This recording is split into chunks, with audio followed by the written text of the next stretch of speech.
Demonstration on how to properly use the flyboard. First thing first is going to be the required gear to use your flyboard, and we're going to start off with the isothermal pants. Now you don't have to have an entire wetsuit.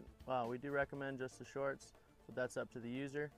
The next thing being is going to be a Coast Guard approved life jacket. It must be Coast Guard approved, flotation vest, and we recommend some that zip up and also clip for extra support. You can use wakeboard helmets, but whatever helmet you choose to use, it should have something that'll cover your ears. If it doesn't cover your ears, we recommend that you use full ear earplugs. First thing you want to do getting into the flyboard is place your left foot on the center of the board, and you're going to follow that, putting your right foot into the right binding.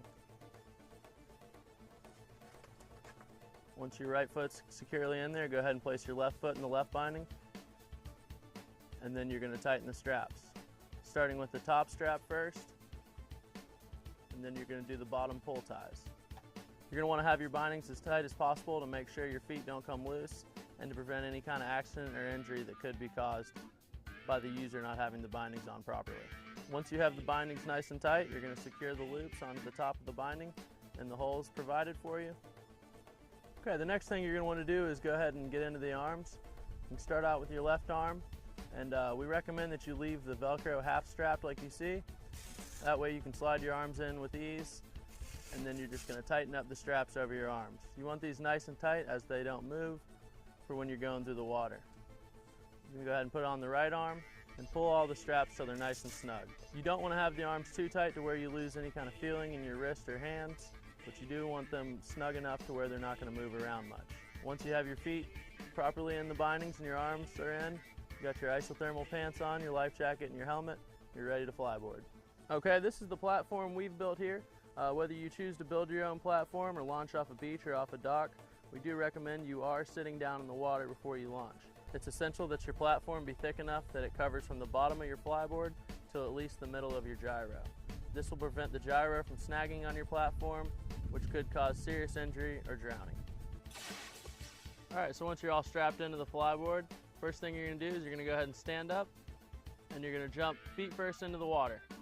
Now once you're in the water, the operator on the jet ski can go ahead and start the jet ski. You'll feel the hose start to stiffen up, and he's going to be propelled outwards. Now it's very important that he keeps his legs straight, his back arched, and his head out of the water. Once your hose is completely straight and you feel that extra power, you're going to want to keep your legs straight, pull your legs under you, pull your toes up, and that's going to let you come right out of the water, as you see. Now, in controlling yourself out of the water, it's all going to be in your toes. So you lightly point your toes forward, you'll move forward. You point your toes up, and you'll proceed upwards.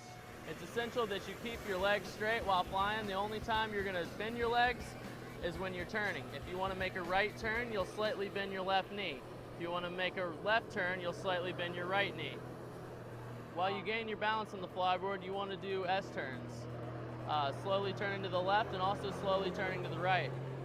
This will teach the user how to properly navigate the flyboard.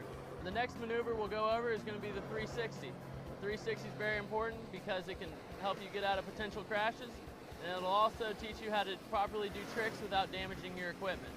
When doing the 360, you want to make sure you're doing a real 360 on top of the gyro, not just doing a 360 loop over the hose. Another thing you're going to want to learn is how to do a 180 and ride backwards. Learning how to ride backwards will keep you out of many potential falls, and it'll also help you learn how to do more advanced tricks. When you're riding backwards, you want to have your toes pulled up, but you want to have all your weight leaning forwards.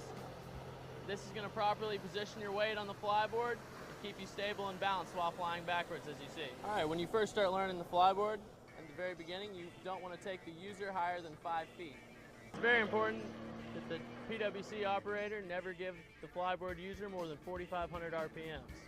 4,500 RPMs is enough to get the average sized person up and out of the water.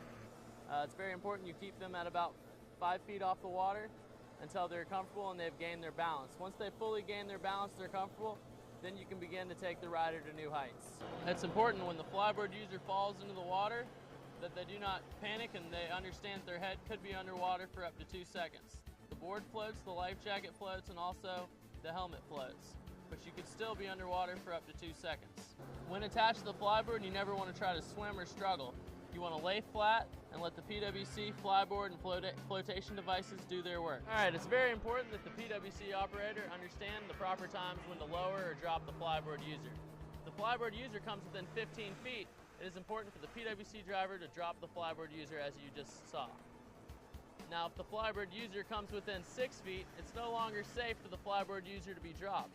At this point, the PWC driver should slowly lower the flyboard user. It's very important that the operator of the jet ski cut the flyboard user if they enter the water and are underwater for more than 2 seconds. If the flyboard user is underwater for longer than 2 seconds and the jet ski has already been cut off, it is very important that the jet ski operator dive in the water and follow the hose straight down to the flyboard user to make sure everything is okay and they're not stuck on anything on the bottom. It's very important that the flyboard user never directs the jet propulsion at the PWC driver or anyone else in close proximity.